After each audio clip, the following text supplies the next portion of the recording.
देखो शिखरे आपणଙ୍କୁ स्वागत। आज ମୁଁ ଆପଣଙ୍କ ପାଇଁ ନେଇ ଆସିଛି ଦେଶ ବିଦେଶର 30ଟି ଗୁରୁତ୍ୱପୂର୍ଣ୍ଣ ଖବର। ଆପଣଙ୍କୁ ଅନୁରୋଧ ଭିଡ଼ିଓଟିକୁ ସମ୍ପୂର୍ଣ୍ଣ ଦେଖିବେ। ଭଲ ଲାଗିଲେ ଏହାକୁ ଲାଇକ୍ ଓ ସେୟାର ନିଶ୍ଚୟ କରିବେ। ନମ୍ବର 1 ଜୁନ୍ 20ରେ ଭୁବନେଶ୍ୱର କଟକରେ ସବୁ ସ୍କୁଲ ଛୁଟି। ରାଜ୍ୟ ସରକାରଙ୍କ ବର୍ଷ ପୂର୍ତ୍ତି ଉତ୍ସବ ଜାରି ରହିଛି। ମୋହନ ସରକାର ବିଗତ 1 ବର୍ଷ ମଧ୍ୟରେ ରାଜ୍ୟର ବିକାଶ କିଭଳି କରିଛନ୍ତି ସେ ନେଇ ହିସାବ ଦେଉଛନ୍ତି। ଏଥିପାଇଁ ବିଜେପି ରାଜ୍ୟବ୍ୟାପୀ ବିକାଶ ମେଳାର ଆୟୋଜନ କରିଛନ୍ତି। ଏହାରି ମଧ୍ୟରେ ପ୍ରଧାନମନ୍ତ୍ରୀ ନରେନ୍ଦ୍ର ମୋଦି ରାଜ୍ୟସ୍ତରୀୟ ଭବ୍ୟ ସମାରୋହରେ ଯୋଗ ଦେବାକୁ ଯାଉଛନ୍ତି। ଏହି ଗସ୍ତ ଅବସରରେ ପ୍ରଧାନମନ୍ତ୍ରୀ ଏକାଧିକ କାର୍ଯ୍ୟକ୍ରମରେ ଯୋଗ ଦେବେ। ତାଙ୍କର ଗସ୍ତରେ ରୋଡ୍ ଶୋ ଏବଂ ଜନତା ମଇଦାନରେ ଜନସଭାକୁ ସମ୍ବୋଧିତ କରିବା ଆକର୍ଷଣୀୟ ହେବ। ସମ୍ଭାବିତ ଭିଡ଼ ଯୋଗୁଁ ସ୍କୁଲ ପିଲାମାନେ ଟ୍ରାଫିକ୍ ଜନିତ ସମସ୍ୟାର ସାମ୍ନା କରିବାର ଆଶଙ୍କା କରି ରାଜ୍ୟ ସରକାରଙ୍କ ବିଦ୍ୟାଳୟ ଗଣଶିକ୍ଷା ବିଭାଗ ଆସନ୍ତା 20 ତାରିଖ ଦିନ ଭୁବନେଶ୍ୱର କଟକ ମହାନଗର ନିଗମ ଅଞ୍ଚଳରେ ଥିବା ବିଦ୍ୟାଳୟଗୁଡ଼ିକ ବନ୍ଦ ରଖିବାକୁ ନିଷ୍ପତ୍ତି ନେଇଛନ୍ତି। ନମ୍ବର 2 ପାଣି ପାଇଁ ଡାଇରିଆ ବ୍ୟାପିଛି ବୋଲି କେନ୍ଦ୍ରୀୟ ଟିମ୍ କହିଛନ୍ତି, କହିଲେ ସ୍ୱାସ୍ଥ୍ୟ ସଚିବ। ରାଜ୍ୟରେ ଡାଇରିଆ ସ୍ଥିତି ନେଇ କେନ୍ଦ୍ରୀୟ ଟିମ୍ ସହ ସ୍ୱାସ୍ଥ୍ୟ ସଚିବଙ୍କ ସମୀକ୍ଷା ବୈଠକ ଅନୁଷ୍ଠିତ ହୋଇଯାଇଛି। ସ୍ୱାସ୍ଥ୍ୟ ବିଭାଗକୁ କେନ୍ଦ୍ରୀୟ ଟିମ୍ ଫିଡ୍ବ୍ୟାକ୍ ଦେଇଛନ୍ତି। ପାଣି ପାଇଁ ଡାଇରିଆ ବ୍ୟାପିଛି ବୋଲି କେନ୍ଦ୍ରୀୟ ଟିମ୍ କହିଛନ୍ତି। ସମସ୍ତ ଜଳ ଉତ୍ସର ବିଶୋଧନ କରିବା ପାଇଁ ସ୍ୱାସ୍ଥ୍ୟ ବିଭାଗକୁ ପରାମର୍ଶ ଦିଆଯାଇଛି। କାର୍ଯ୍ୟରେ ଅବହେଳା ପାଇଁ ଯାଜପୁର ଜିଲ୍ଲା ବଡ଼ଚଣାର ଡାକ୍ତର ହେମନ୍ତ କୁମାର ମହାରଣାଙ୍କୁ ଚାକିରିରୁ ନିଲମ୍ବିତ କରାଯାଇଛି। ସ୍ୱାସ୍ଥ୍ୟ ପରିବାର କଲ୍ୟାଣ ବିଭାଗର ସଚିବ ଅଶ୍ୱତୀ ଏସ୍ ଗଣମାଧ୍ୟମକୁ ଏହି ସୂଚନା ଦେଇଛନ୍ତି। ସେ କହିଛନ୍ତି ପ୍ରତି 3 ଦିନରେ ରିପିଟ୍ ବିଶୋଧନ ହେବ। ରୋଗୀର କେସ୍ ହିଷ୍ଟ୍ରି ମେଣ୍ଟେନ୍ ହେବ। ନମ୍ବର 3 ଫାଷ୍ଟ୍ୟାଗ୍କୁ ନେଇ ବାର୍ଷିକ ପାସ୍ ଜାରି କରାଯିବ ବୋଲି ଘୋଷଣା କଲେ ଗଡ଼କରୀ। କେନ୍ଦ୍ର ସଡ଼କ ପରିବହନ ମନ୍ତ୍ରୀ ନୀତିନ ଗଡ଼କରୀ ଫାଷ୍ଟ୍ୟାଗ୍କୁ ନେଇ ବାର୍ଷିକ ପାସ୍ ଜାରି କରାଯିବ ବୋଲି ଘୋଷଣା କରିଛନ୍ତି। ଏହି ବାର୍ଷିକ ପାସ୍ ପାଇଁ ବ୍ୟବହାରକାରୀଙ୍କୁ ବର୍ଷକୁ କେବଳ ଥରେ 3000 ଟଙ୍କା ଖର୍ଚ୍ଚ କରିବାକୁ ପଡ଼ିବ। ଏହାପରେ ଏହି ପାସ୍ ବ୍ୟବହାରକାରୀଙ୍କୁ ପ୍ରଦାନ କରାଯିବ। ସରକାର କହିଛନ୍ତି ଯେ ଏହା ସକ୍ରିୟ ହେବା ପରେ ଏହି ପାସ୍ 1 ବର୍ଷ କିମ୍ବା 200 ଥର ଯାତ୍ରା କରିବା ପାଇଁ ଭ୍ୟାଲିଡିଟି ଦେବ। ଅର୍ଥାତ୍ ଯଦି ସମୟ ପୂର୍ବରୁ 200 ଥର ଯାତ୍ରା ସମାପ୍ତ ହୁଏ ତେବେ ବ୍ୟବହାରକାରୀଙ୍କୁ ପୁଣି ଥରେ ପାସ୍ ନବୀକରଣ କରିବାକୁ ପଡ଼ିବ। 15 ଅଗଷ୍ଟ 2025ରୁ 3000 ଟଙ୍କା ମୂଲ୍ୟର ଏକ ଫାଷ୍ଟ୍ୟାଗ୍ ଆଧାରିତ ବାର୍ଷିକ ପାସ୍ ପ୍ରଚଳନ କରାଯାଉଛି। ଏହି ପାସ୍ କେବଳ ଅଣବାଣିଜ୍ୟିକ ବ୍ୟକ୍ତିଗତ ଯାନ, କାର୍, ଜିପ୍, ଭ୍ୟାନ୍ ଇତ୍ୟାଦି ପାଇଁ ଉପଲବ୍ଧ ହେବ। ନମ୍ବର 4 ଜୁନ୍ 20ରେ ବୌଦ୍ଧକୁ ଗଡ଼ିବ ଟ୍ରେନ୍।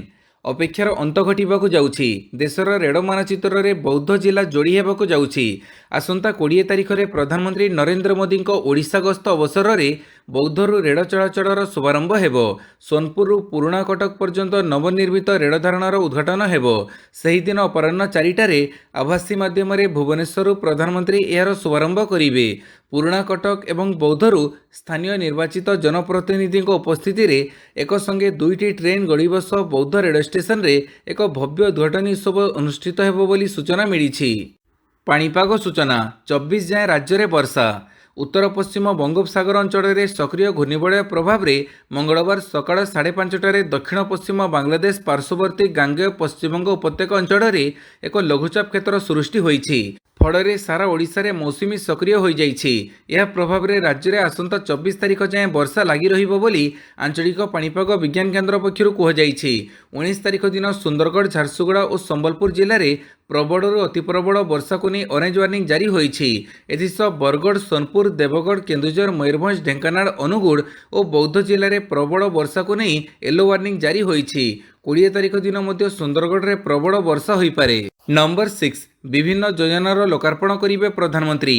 ଲକ୍ଷପତି ଦିଦିଙ୍କୁ ସମ୍ମାନିତ କରିବେ। ଆସନ୍ତା 20 ତାରିଖରେ ଓଡ଼ିଶା ଆସୁଛନ୍ତି ପ୍ରଧାନମନ୍ତ୍ରୀ ନରେନ୍ଦ୍ର ମୋଦି। ପ୍ରଧାନମନ୍ତ୍ରୀଙ୍କ ସ୍ୱାଗତ ପାଇଁ ଶେଷ ହୋଇଛି ସମସ୍ତ ପ୍ରସ୍ତୁତି। ଖଣିଜ ସମ୍ପଦରେ ଭରପୁର ଓଡ଼ିଶା 1 ନମ୍ବର ରାଜ୍ୟରେ ପରିଣତ ହେବ। ଏଥିପାଇଁ ହୋଇଥିବା ବିଭିନ୍ନ ଯୋଜନାର ପ୍ରଧାନମନ୍ତ୍ରୀ ଲୋକାର୍ପଣ କରିବେ ବୋଲି ରାଜ୍ୟ ବିଜେପି ସଭାପତି ମନମୋହନ ସାମଲ କହିଛନ୍ତି। ଆୟୁଷ୍ମାନ ବୟୋବନ୍ଦନା କାର୍ଯ୍ୟକ୍ରମର ଶୁଭାରମ୍ଭ କରିବେ ପ୍ରଧାନମନ୍ତ୍ରୀ। 5 ଜଣ ବରିଷ୍ଠ ନାଗରିକଙ୍କୁ କାର୍ଡ ଦିଆଯିବ। 2036 ବେଳକୁ ବିକଶିତ ଓଡ଼ିଶା ପାଇଁ ପ୍ରସ୍ତୁତ ହୋଇଥିବା ଭିଜନ ଡକୁମେଣ୍ଟାରୀକୁ ଲୋକାର୍ପଣ କରିବେ। ଲକ୍ଷପତି ଦିଦିଙ୍କୁ ସମ୍ମାନିତ କରିବେ ପ୍ରଧାନମନ୍ତ୍ରୀ। ନମ୍ବର 7 ନୌସେନାରେ ସାମିଲ ହେଲା ଆଇଏନ୍ଏସ୍ ଅର୍ଣ୍ଣାଲା। ଭାରତୀୟ ନୌସେନା ବିଶ୍ୱର ସବୁଠାରୁ ଆଧୁନିକ ଏବଂ ଶକ୍ତିଶାଳୀ ସେନା ତାଲିକାରେ ସ୍ଥାନିତ ହୋଇଛି। ଏବେ ସମୁଦ୍ରରେ ଭାରତୀୟ ନୌସେନାର ଶକ୍ତି ଆହୁରି ବୃଦ୍ଧି ପାଇଛି। ଜୁନ୍ 18 ତାରିଖରେ ନୌସେନା ଆଣ୍ଟି ସବମେରିନ୍ ୱାରଫେୟାର ଆଇଏନ୍ଏସ୍ ଅର୍ଣ୍ଣାଲାକୁ ସାମିଲ କରିଛି। ବିଶାଖାପାଟଣାର ନୌସେନା କ୍ୟାଡରରେ ଆୟୋଜିତ ଏହି ଉତ୍ସବରେ ଭାରତର ପ୍ରତିରକ୍ଷା ମୁଖ୍ୟ ଜେନେରାଲ ଅନିଲ ଚୌହାନ ମଧ୍ୟ ଉପସ୍ଥିତ ଥିଲେ। ଆଇଏନ୍ଏସ୍ ଅର୍ଣ୍ଣାଲା ଯୁଦ୍ଧ ଜାହାଜର ନାମକରଣ ମହାରାଷ୍ଟ୍ରର ଭାସାଇରେ ଅବସ୍ଥିତ ଐତିହାସିକ ଅର୍ଣ୍ଣାଲା ଦୁର୍ଗ ନାମରେ ରଖାଯାଇଛି। ଆଇଏନ୍ଏସ୍ ଅର୍ଣ୍ଣାଲା ଯୁଦ୍ଧ ଜାହାଜ 80% ସ୍ୱଦେଶୀ ପ୍ରଯୁକ୍ତିବିଦ୍ୟା ସହାୟତାରେ ନିର୍ମିତ ହୋଇଛି। ନମ୍ବର 8 ରାଜଧାନୀରେ ଜଣ୍ଡିସ୍ ଆତଙ୍କ 50 ଛୁଇଁଲାଣି ରୋଗୀଙ୍କ ସଂଖ୍ୟା। ରାଜଧାନୀରେ ଚିନ୍ତା ବଢ଼ିଲା ଜଣ୍ଡିସ୍। ଭୁବନେଶ୍ୱର ବଡ଼ଗଡ଼ ବ୍ରିଟ୍ ଅଞ୍ଚଳରେ ଜଣ୍ଡିସ୍ ରୋଗୀଙ୍କ ସଂଖ୍ୟା ବଢ଼ିବାରେ ଲାଗିଛି। ଗତ ମାସେ ହେବ ଏହି ସଂଖ୍ୟା ବୃଦ୍ଧି ପାଇବାରେ ଲାଗିଛି। ବ୍ରିଟ୍ ଇଏ କଲୋନୀ ବ୍ରହ୍ମେଶ୍ୱର ପାଟଣ ଅଞ୍ଚଳରେ ଜଣ୍ଡିସ୍ ରୋଗୀଙ୍କ ସଂଖ୍ୟା ପ୍ରାୟ 50 ଛୁଇଁଥିବା ବେଳେ ଏକାଧିକ ରୋଗୀ ସୁସ୍ଥ ହୋଇଥିବା ଜଣାଯାଇଛି। ଦୂଷିତ ପାଣି ପିଇ ଜଣ୍ଡିସ୍ ବ୍ୟାପିଥିବା ଖବର ମିଳିବା ପରେ ଗତ 2 ଦିନ ତଳେ ୱାଟକୋ ସଂକ୍ରମିତ ଅଞ୍ଚଳରୁ ଜଳ ନମୁନା ସଂଗ୍ରହ କରି ପରୀକ୍ଷା ପାଇଁ ପଠାଇଛି। ଏଣେ ନମୁନାରୁ ଜଣ୍ଡିସ୍ ଚିହ୍ନଟ ହୋଇଥିବା ମଧ୍ୟ ସୂଚନା ରହିଛି। ତେବେ ଏନେଇ ସରକାରୀ କିମ୍ବା ବିଏମ୍ସି ପକ୍ଷରୁ ପ୍ରତିକ୍ରିୟା ମିଳିପାରି ନାହିଁ। ନମ୍ବର 9 ଚିକିତ୍ସା ପାଇଁ ମୁମ୍ବାଇ ଯିବେ ନବୀନ। ଏହି ରୋଗରେ ପୀଡ଼ିତ ପୂର୍ବତନ ମୁଖ୍ୟମନ୍ତ୍ରୀ। ବିରୋଧୀ ଦଳ ନେତା ନବୀନ ପଟ୍ଟନାୟକ ସ୍ୱାସ୍ଥ୍ୟଜନିତ ସମସ୍ୟାରେ ପୀଡ଼ିତ। ଚିକିତ୍ସା ପାଇଁ ଆସନ୍ତା 22 ତାରିଖ ମୁମ୍ବାଇ ଯିବେ ନବୀନ। ନବୀନ ସର୍ଭିକାଲ ଆର୍ଥ୍ରାଇଟିସ୍ ରୋଗରେ ପୀଡ଼ିତ ଅଛନ୍ତି। ଏନେଇ ବୁଧବାର ନିଜେ ଏହାର ସୂଚନା ଦେଇଛନ୍ତି ନବୀନ ପଟ୍ଟନାୟକ। ସାମାଜିକ ଗଣମାଧ୍ୟମ ଏକ୍ସରେ ପୋଷ୍ଟ କରି ନବୀନ ପଟ୍ଟନାୟକ କହିଛନ୍ତି, ଡାକ୍ତରୀ ବିଶେଷଜ୍ଞଙ୍କ ପରାମର୍ଶ ଅନୁଯାୟୀ ମୁଁ ଏହି ମାସର 22 ତାରିଖରେ ମୁମ୍ବାଇର କୋକିଲାବେନ ଧୀରୁଭାଇ ଅମ୍ବାନୀ ହସ୍ପିଟାଲରେ ସର୍ଭାଇକାଲ ଆର୍ଥ୍ରାଇଟିସ୍ ସର୍ଜରୀ କରାଇବି। ମୋର ବ୍ୟକ୍ତିଗତ ଡାକ୍ତର ରମାକାନ୍ତ ପଣ୍ଡା ମୁମ୍ବାଇରେ ଏସବୁ ବୁଝୁଛନ୍ତି। ତାଙ୍କ ତତ୍ତ୍ୱାବଧାନରେ ମୋର ଚିକିତ୍ସା ହେବ। ଆପଣ ସମସ୍ତଙ୍କ ସେବା ଜାରି ରଖିବା ପାଇଁ ସୁସ୍ଥ ହୋଇ ଶୀଘ୍ର ଫେରିବାକୁ ଅପେକ୍ଷା କରୁଛି। ନମ୍ବର 10 ଇରାନରୁ ନାଗରିକଙ୍କ ଉଦ୍ଧାର ନିମନ୍ତେ ଭାରତ ଆରମ୍ଭ କଲା ଅପରେସନ ସିନ୍ଧୁ। ଇରାନ ଏବଂ ଇସ୍ରାଏଲ ମଧ୍ୟରେ ବଢ଼ୁଥିବା ଯୁଦ୍ଧ ମଧ୍ୟରେ ଭାରତ ନିଜ ନାଗରିକଙ୍କୁ ଯୁଦ୍ଧ କ୍ଷେତ୍ରରୁ ସୁରକ୍ଷିତ ବାହାର କରିବା ପାଇଁ ଅପରେସନ ସିନ୍ଧୁ ଆରମ୍ଭ କରିଛି।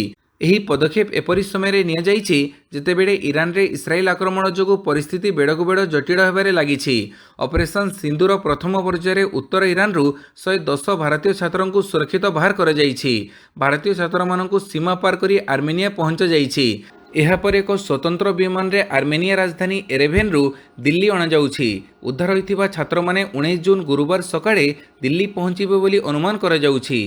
ନମ୍ବର 11 ଭାରତରେ ତିଆରି ହେବ ଫାଲକନ 2000 ବିଜନେସ୍ ଜେଟ୍। ଭାରତକୁ ବଡ଼ ସଫଳତା। ଏବେ ଭାରତରେ ତିଆରି ହେବ ଫାଲକନ 2000 ବିଜନେସ୍ ଜେଟ୍ ବିମାନ।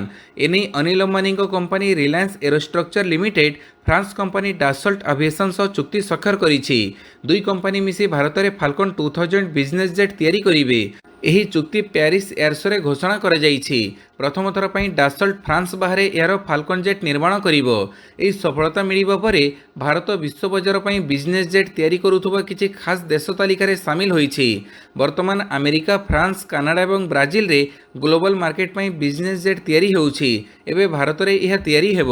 ନମ୍ବର 12 ସୁବ୍ରତ ସେନାପତିଙ୍କୁ ଯୁବ ପୁରସ୍କାର ଓ ରାଜକିଶୋର ପାଢ଼ୀଙ୍କୁ ମିଳିବ ବାଲ ସାହିତ୍ୟ ପୁରସ୍କାର। କେନ୍ଦ୍ର ସାହିତ୍ୟ ଏକାଡେମୀ ପକ୍ଷରୁ ଯୁବ ଓ ବାଳ ସାହିତ୍ୟ ପୁରସ୍କାର ଘୋଷଣା ହୋଇଛି।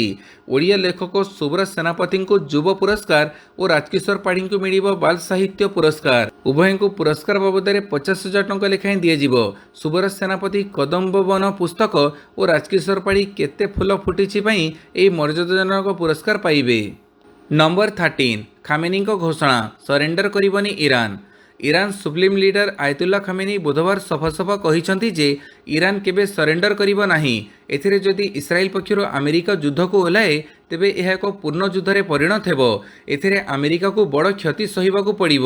ସେପଟେ ରୁଷିଆ ଓ ତୁର୍କୀ ମଧ୍ୟ ଇସ୍ରାଏଲ ଓ ଆମେରିକାକୁ ଚେତାବନୀ ଦେଇଛନ୍ତି। ଟ୍ରମ୍ପ କହିଥିଲେ ଇରାନ ବିନା ସର୍ତ୍ତରେ ଆତ୍ମସମର୍ପଣ କରିଦେବା ଉଚିତ। ତେବେ ଖାମେନି କହିଛନ୍ତି ଲଦି ଦିଆଯିବା ଶାନ୍ତି ଅଥବା ଯୁଦ୍ଧକୁ ଇରାନ ସ୍ୱୀକାର କରିବନି। ରୁଷୀୟ ଉପବୈଦେଶିକ ମନ୍ତ୍ରୀ ସର୍ଗେଇ ରାଭ୍ଲଭ ବୁଧବାର ଚେତାବନୀ ଦେଇଛନ୍ତି ଯେ ଆମେରିକା ଇସ୍ରାଏଲକୁ ସିଧା ସାମରିକ ସହାୟତା ମଧ୍ୟପ୍ରାଚ୍ୟ ସ୍ଥିତିରେ ଅସ୍ଥିରତା ସୃଷ୍ଟି କରିପାରେ। ଯଦି ଆମେରିକା ଏପରି କିଛି କରେ ପରିସ୍ଥିତି ଅସ୍ଥିର ହୋଇଯିବ। ନମ୍ବର 14 ଯୁଦ୍ଧର ଷଷ୍ଠ ଦିନ ଇରାନ ମାଡ଼ କଲା ହାଇପରସୋନିକ୍ ଫତେ-1 ମିଜାଇଲ୍। ଘମାଘଟ ହେଉଛି ଇସ୍ରାଏଲ ଓ ଇରାନ ମଧ୍ୟରେ ସଂଘର୍ଷ। ଷଷ୍ଠ ଦିନରେ ପହଞ୍ଚିଛି ଯୁଦ୍ଧ ପରିସ୍ଥିତି। ଉଭୟ ପକ୍ଷ ପରସ୍ପର ଉପରେ ପ୍ରବଳ ଆଟାକ୍ ଜାରି ରଖିଛନ୍ତି। ଇସ୍ରାଏଲ ପ୍ରତିରକ୍ଷା ବାହିନୀ ଇରାନର ରିଫାଇନେରୀ ଓ ସାମରିକ କମାଣ୍ଡ ଉପରେ ଆକ୍ରମଣ କରିଛି। ତେବେ ଇରାନର ରିଭଲ୍ୟୁସନାରୀ ଗାର୍ଡ ଦାବି କରିଛନ୍ତି ଯେ ବୁଧବାର ଇରାନ ସେନା ଇସ୍ରାଏଲ ଉପରେ ହାଇପରସୋନିକ୍ ଫତେ-1 କ୍ଷେପଣାସ୍ତ୍ର ମାଡ଼ କରିଛି। ପୂର୍ବରୁ ଅନ୍ତର୍ଜାତୀୟ ପରମାଣୁ ଶକ୍ତି ଏଜେନ୍ସି IAEA ନିଶ୍ଚିତ କରିଛି ଯେ ଇସ୍ରାଏଲ ଇରାନର ପରମାଣୁ ପ୍ରତିଷ୍ଠାନକୁ ଟାର୍ଗେଟ କରିଛି। ରାଷ୍ଟ୍ରପତି ଟ୍ରମ୍ପ ଦାବି କରିଛନ୍ତି ଯେ ଇରାନର ଏୟାରବେସ୍ ଉପରେ ଆମେରିକାର ପୂର୍ଣ୍ଣ ନିୟନ୍ତ୍ରଣ ଅଛି। ଇରାନ କହିଛି ଯେ ତେଲଭିଭରେ ଏକ ପ୍ରମୁଖ ଗୁପ୍ତଚର କେନ୍ଦ୍ରକୁ ଟାର୍ଗେଟ କରାଯାଇଛି। ନମ୍ବର 15 ଇରାନ ବିରୁଦ୍ଧରେ ସାମରିକ ହସ୍ତକ୍ଷେପ ବିଷୟରେ ଚିନ୍ତା କଲେ ପରିଣାମ ଖରାପ ହେବ, ଆମେରିକାକୁ ହମାସର ଚେତାବନୀ। ଇସ୍ରାଏଲ ଇରାନ ସଂଘର୍ଷରେ ଆମେରିକା ଇରାନକୁ ନିଃସର୍ତ୍ତ ଆତ୍ମସମର୍ପଣ କରିବାକୁ ଧମକ ଦେଇଥିଲା, ନଚେତ୍ ପରିଣାମ ବହୁତ ଖରାପ ହେବ ବୋଲି ତାଗିଦ କରିଥିଲା। ଗତ କିଛି ଦିନ ମଧ୍ୟରେ ଆମେରିକାର ରାଷ୍ଟ୍ରପତି ଡୋନାଲ୍ଡ ଟ୍ରମ୍ପ ଇରାନ ଇସ୍ରାଏଲ ଯୁଦ୍ଧରେ ସିଧାସଳଖ ହସ୍ତକ୍ଷେପ କରିବାକୁ ଆମେରିକାର ଯୋଜନାକୁ ସୂଚିତ କରିଛନ୍ତି। ମଙ୍ଗଳବାର ସନ୍ଧ୍ୟାରେ ହମାସ ଏକ ବିବୃତ୍ତି ଜାରି କରି ଆମେରିକାକୁ ଚେତାବନୀ ଦେଇଥିଲା ଯେ ଏପରି କାର୍ଯ୍ୟ ଏହି ଅଞ୍ଚଳକୁ ବିପର୍ଯ୍ୟୟ ଦ୍ୱାରଦେଶକୁ ନେଇଯିବ। ହମାସ ବିବୃତ୍ତିରେ ଆମେରିକୀୟ ଏବଂ ଇସ୍ରାଏଲୀୟ କାର୍ଯ୍ୟକୁ ନିନ୍ଦା କରାଯାଇଛି ଏବଂ ଜୋର ଦିଆଯାଇଛି ଯେ ଇରାନ ଉପରେ ସାମରିକ ଆକ୍ରମଣରେ ଆମେରିକାର ସିଧାସଳଖ ସମ୍ପୃକ୍ତି ବିପଜ୍ଜନକ ପରିଣାମ ଆଣିବ। ନମ୍ବର 16 G7 ସମ୍ମିଳନୀରୁ ଟ୍ରମ୍ପଙ୍କ ଶୀଘ୍ର ବିଦାୟ, ମଧ୍ୟପ୍ରାଚ୍ୟ ଯୁଦ୍ଧକୁ କୁଦିବ ଆମେରିକା। ମଧ୍ୟପ୍ରାଚ୍ୟ ଯୁଦ୍ଧକୁ ଆମେରିକା କୁଦିବ ଏବଂ ଇସ୍ରାଏଲର ସୁରକ୍ଷା ନେଇ କୌଣସି ସାଲିସ କରିବ ନାହିଁ ବୋଲି କାଲି ଆମେରିକା ରାଷ୍ଟ୍ରପତି ଡୋନାଲ୍ଡ ଟ୍ରମ୍ପ ସ୍ପଷ୍ଟ ସଂକେତ ଦେଇଛନ୍ତି। ଇରାନକୁ ଧମକ ଦେଇ ଟ୍ରମ୍ପ କହିଛନ୍ତି, ଏହାର ସର୍ବୋଚ୍ଚ ନେତା ଆୟତୁଲ୍ଲା ଖମେନି ଆମ ପାଇଁ ଏକ ସହଜ ଟାର୍ଗେଟ, କିନ୍ତୁ ଆମେ ତାଙ୍କୁ ହତ୍ୟା କରିବାକୁ ଚାହୁଁନାହୁଁ। ଇରାନ ନିଃସର୍ତ୍ତ ଆତ୍ମସମର୍ପଣ କଲେ ହିଁ ଆକ୍ରମଣକୁ ରୋକାଯିବ ବୋଲି ସେ କହିଛନ୍ତି। ଇସ୍ରାଏଲ ଓ ଇରାନ ମଧ୍ୟରେ ଯୁଦ୍ଧବିରତି ପାଇଁ ଫ୍ରାନ୍ସ ଓ ଅନ୍ୟ କେତେକ ରାଷ୍ଟ୍ରର ପ୍ରସ୍ତାବକୁ ମଧ୍ୟ ଟ୍ରମ୍ପ ପ୍ରତ୍ୟାଖ୍ୟାନ କରିଛନ୍ତି। ଇରାନ ବିରୋଧରେ ତୁରନ୍ତ ସାମରିକ କାର୍ଯ୍ୟାନୁଷ୍ଠାନ ପାଇଁ କାଲି ଟ୍ରମ୍ପ G7 ଶିଖର ସମ୍ମିଳନୀ ଅଧାରୁ ଫେରି ଆସିବା ପରେ ବିଶ୍ୱବ୍ୟାପୀ ଉତ୍କଣ୍ଠା ବଢ଼ିଛି। ନମ୍ବର 17 ଇରାନ ଉପରେ ଆକ୍ରମଣ କରିବ ଆମେରିକା, କହିଲେ ଟ୍ରମ୍ପ। ଇସ୍ରାଏଲ ସହିତ ମିଶି ଆମେରିକା ଇରାନ କିମ୍ବା ଏହାର ପରମାଣୁ ଭିତ୍ତିଭୂମି ଉପରେ ଆକ୍ରମଣ କରିବା କି ନାହିଁ ସେ ନେଇ ପ୍ରତିକ୍ରିୟା ଦେବାକୁ ମନା କରିଦେଇଛନ୍ତି ରାଷ୍ଟ୍ରପତି ଡୋନାଲ୍ଡ ଟ୍ରମ୍ପ। ମୁଁ କରିପାରେ ନ କରିବି ପାରେ, କେହି ଜାଣିନାହାନ୍ତି ମୁଁ କ'ଣ କରିବି ବୋଲି ଟ୍ରମ୍ପ କହିଛନ୍ତି। ସେ ଆହୁରି କହିଛନ୍ତି ଯେ ତେହେରାନ ହାତ ମିଳେଇଥିଲେ ମଧ୍ୟ ଆଲୋଚନା କରିବାକୁ ବହୁତ ଡେରି ହୋଇଗଲାଣି। ତେବେ ଇରାନ ଉପରେ ଆକ୍ରମଣ କରିବା ନେଇ ସେ ଇଙ୍ଗିତ କରିଛନ୍ତି। ଆସନ୍ତା ସପ୍ତାହରେ କିମ୍ବା ତାଠାରୁ ବି କମ୍ ସମୟରେ କିଛି ଗୋଟେ ବଡ଼ ଘଟିବ ବୋଲି ଟ୍ରମ୍ପ କହିଛନ୍ତି। ଟ୍ରମ୍ପ କହିଛନ୍ତି, ସପ୍ତାହ ପୂର୍ବର ସ୍ଥିତି ଏବଂ ବର୍ତ୍ତମାନର ସ୍ଥିତିରେ ବହୁତ ପାର୍ଥକ୍ୟ ରହିଛି। ମୁଁ କ'ଣ କରିବାକୁ ଯାଉଛି କେହି ଜାଣିନାହାନ୍ତି। ହ୍ୱାଇଟ୍ ହାଉସ୍ ବାହାରେ ମିଡିଆରେ ପ୍ରତିକ୍ରିୟା ଦେଲାବେଳେ ଏଭଳି କହିଛନ୍ତି ଟ୍ରମ୍ପ। ନମ୍ବର 18 ବାରିପଦାରେ ରାଜ୍ୟସ୍ତରୀୟ ଆଦିବାସୀ ଶକ୍ତି ସମାବେଶ ଉଦ୍ଘାଟନ କଲେ ମୁଖ୍ୟମନ୍ତ୍ରୀ।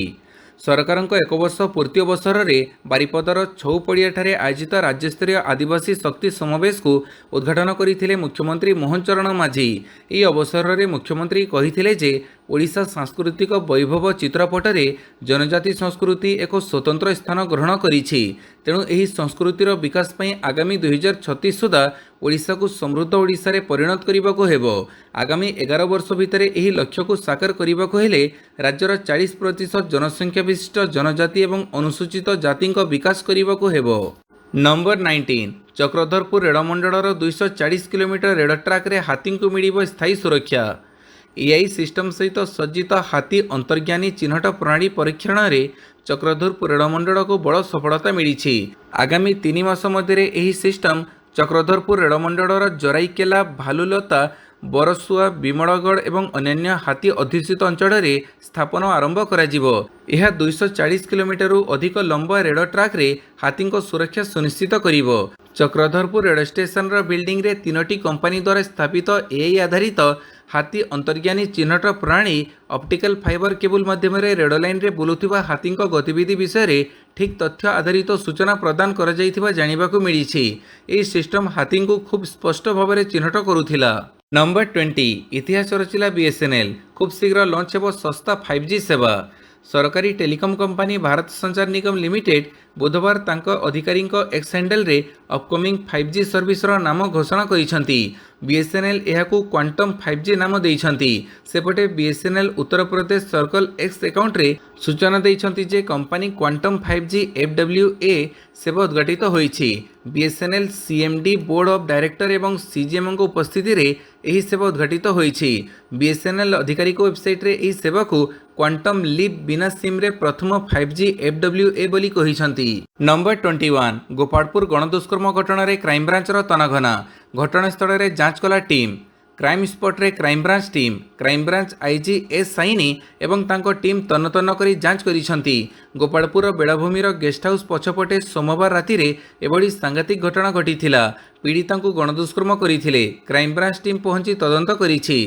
घटनास्थल पाखापाखि 300 मीटर भितर घटिथिबा घटनार जांच करिसंती क्राइमब्रांच टीम। युवती जनक पुरुष बंधुଙ୍କ सह केउं स्थान रे बसिथिले, 10 जन युवक केउंठी पुरुष बंधुଙ୍କୁ अटक रखिथिले, सेठारु युवती को केते दूर नहीं गणदुष्कर्म करिथिले, ए तमाम विषय उपरे टिकिनिखि तदंत करिथिले। एथि सहित एही टीम मध्ये अभियुक्त माननकु पचराउचरा करिछि। नंबर 22 ओडिशा सीमांत आंध्र प्रदेश रे 3 दुर्दांत माओवादी निपात। ओडिशा सीमांत आंध्र प्रदेश रे 3 दुर्दांत माओवादी सुरक्षाकर्मी गुड़ी रे निहत होइछंती। 3 मृतक हेले गजरला रवि ओरफ उदय, रवि भेंकटा चैतन्य ओरफ अरुणा एवं अंजू। एमानक नारे 50 लाख टंकार पुरस्कार राशि घोषणा होइथिला। काली सकाळे एमानकु एनकाउंटर करा जाइथिला। नंबर 23 कैपिटल हॉस्पिटल रे खोलिबो 10 शଯ୍य विशिष्ट एचडीयू। कैपिटल हॉस्पिटल रे खोलिबो आउ 10 शଯ୍य विशिष्ट हाई डिपेंडेंसी यूनिट बा एचडीयू निर्माण हेबो। एहाकु परे आईसीयू रे परिवर्तन करा जिवो। कैपिटल हॉस्पिटल रे दिनकु दिन रोगी संख्या वृद्धि पाउछंती। दैनिक 5000 रु अधिक रोगी चिकित्सा पई आसुथिबो बेले गुरुतर रोगींक पई आवश्यक संख्यक आईसीयू नाही। साधारण लोकंक पई मात्र 14टी आईसीयू थिबो बेले सब बेले ए आईसीयू यूनिट भर्ती होई रहुछि। नंबर 24 ट्रंप को भेटिबे मुनीर। व्हाइट हाउस रे मध्याह्न भोजन। पाकिस्तान सेना मुख्य फील्ड मार्शल असीम मुनीर विषय में एक बड़ खबर आसुची, जी एवं वाशिंगटन गस्तरे अछंती। अमेरिका राष्ट्रपति डोनाल्ड ट्रंप बुधवार पाकिस्तान सेना मुख्य जनरल असीम मुनीर को भेटिबाकू जाउछंती बोली कुहाଯାଉଛି। बुधवार राष्ट्रपति व्हाइट हाउस कार्यक्रम में पाकिस्तानी जनरलों सह तांको मध्याह्न भोजन बैठक देखा जाइछि। मे मासरे भारत और पाकिस्तान मध्य 4 दिनिया सामरिक संघर्ष पर यह असीम मुनीर प्रथम अमेरिका गस्त। इस्राएल पाकिस्तान पड़ोसी मुस्लिम देश ईरान उपरे आक्रमण करिथिबा समय रे असीम मुनीर अमेरिका रे पहुंची। नंबर 25 जाफर एक्सप्रेस रे विस्फोरण। लाइनच्युत है 6टी बगी। पुणी जाफर एक्सप्रेस को नहीं आसिला बड़ खबर। जाफर एक्सप्रेस रे विस्फोरण। रेल धारणा रे विस्फोरण पर लाइनच्युत है जाफर एक्सप्रेस रो 6टी बगी। पाकिस्तान रे पूर्वरु हाइजाक होइथिबा जाफर एक्सप्रेस एबे पुणी थरे दुर्घटनार सम्मुखीन हेबा परे यात्रींक भितरे भयर वातावरण खेली जाइछि। बालूचिस्तान प्रदेश रो जकोबाबाद निकटरे रेल ट्रैक रे एक शक्तिशाली विस्फोरण हेबा फଳରେ एही ट्रेन रो 6टी बगी लाइनच्युत होइथिबा सूचना मिलिछि। नंबर 26 मार्च मासरे बदला जाइथिला दुर्घटनाग्रस्त विमान रो इंजिन। अहमदाबाद रे दुर्घटनार शिकार होइथिबा एयर इंडिया विमान को नहीं बड़ खबर सामना को आसीछि। 12 वर्ष तलर यह पुराणा प्लेन रो गोटे इंजिन को किछि दिन तले ही मरामती करा जाइथिला। या सहित 3 मास तले अर्थात मार्च मासरे इंजिन को बदला जाइथिला बोली सूचना मिलिछि।